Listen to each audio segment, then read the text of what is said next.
नमस्ते साथीहरू, स्वागत छ आजको यस भिडियोमा।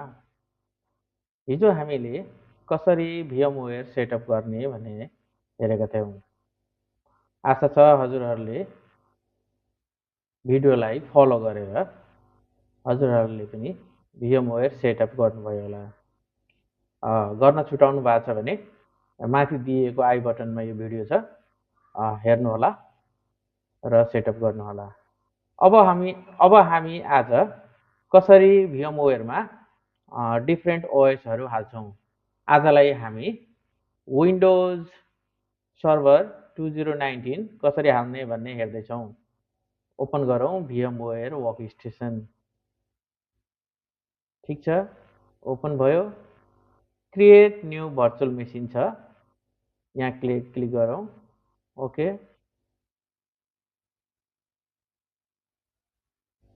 त्यसपछि गएर चाहिँ हामी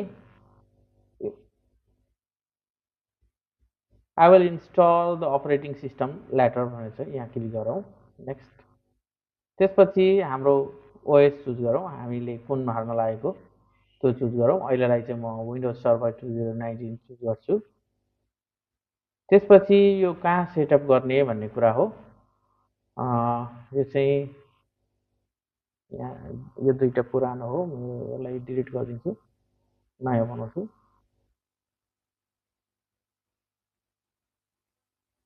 म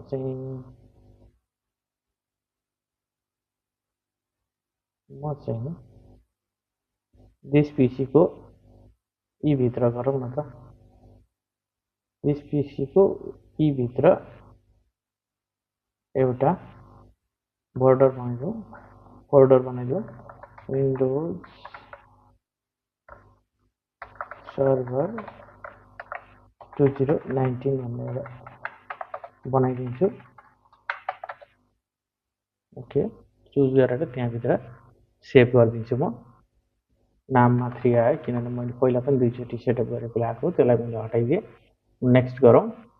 यसले स्पेस कति राख्ने भन्ने सोध्या हो, त्यो गरौँ।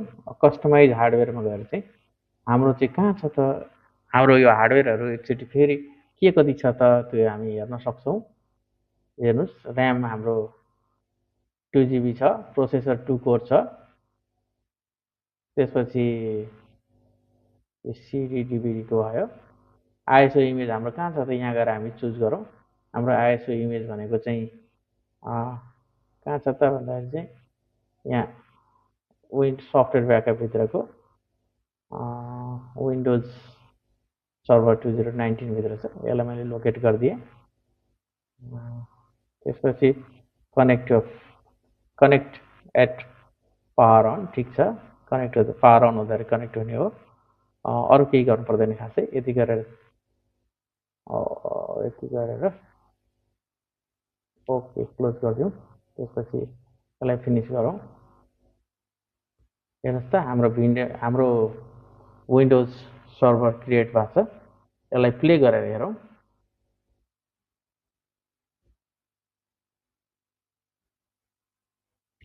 कन्ट्रोल जी गऱ्यौँ भने चाहिँ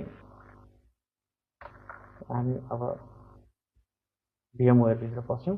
अब हाम्रो माउस बाहिर मात्रै चल्छ, भित्र चल्दैन।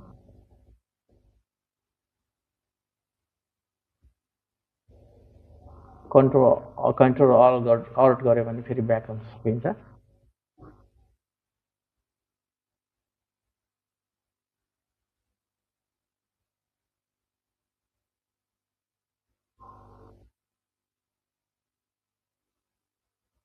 एकछिन यसले टाइम लिन्छ, कन्फिगर गर्दैछ।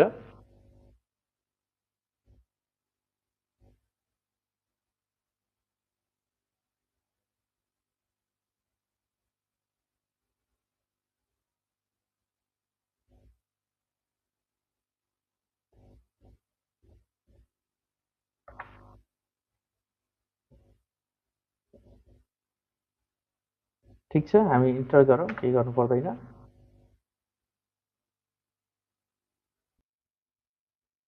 सिडी रोम चुज गरेर इन्टर गरौँ,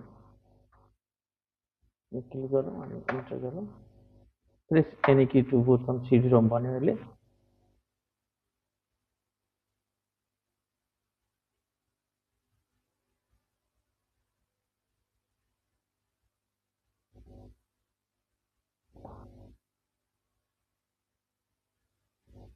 अब त्यसपछि हामी चाहिँ GUI मोडमा आइसकेका छौँ। अब ल्याङ्ग्वेज चुज गर्ने हो, इन्स्टल नाउ गर्ने हो। हामी फुल स्क्रिन पनि गर्न सक्छौँ यसरी।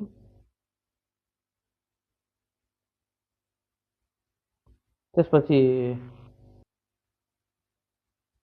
ओके अर्को चुज गरौँ।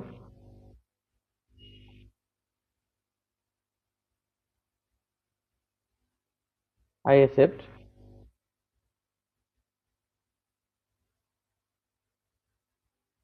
ठिक छ, नेक्स्ट गरौँ। नेक्स्ट गरौँ।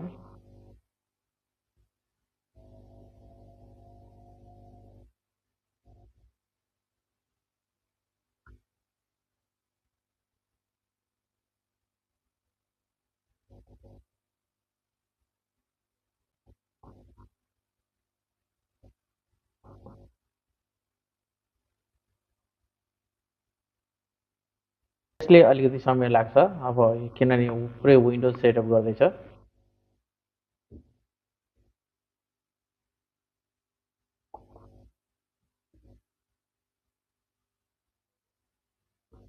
कृपया धैर्य धारण गरिदिनु होला।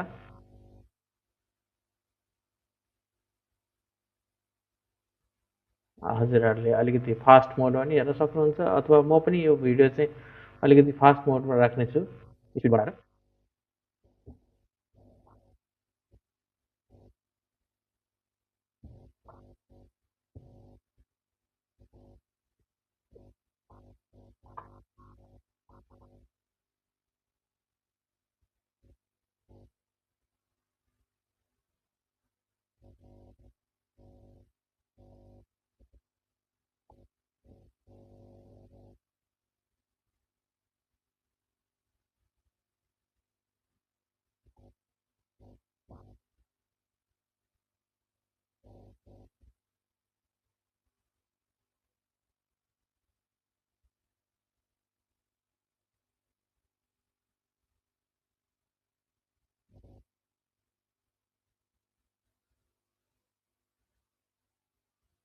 अब यो रिस्टार्ट हुन गइरहेछ।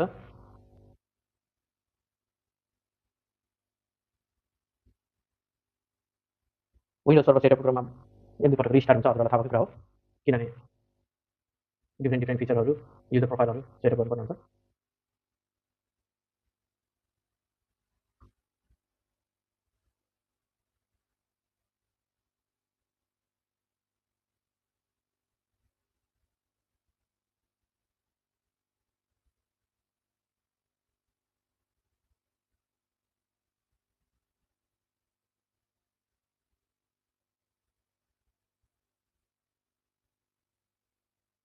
ओके, हामीले अब युजर प्रोफाइल क्रिएट गर्नुपर्ने हुन्छ एडमिनिस्ट्रेटरको लागि।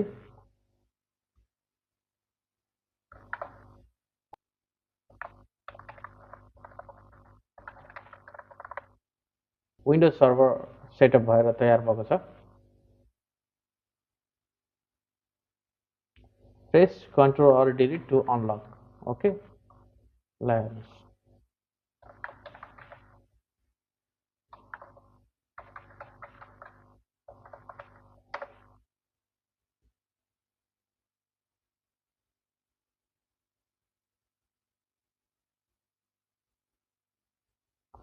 Okay done. हाम्रो के भयो त, विन्डोज सर्भर सेटअप भएर रेडी भएको छ। यस गरिदिउँ।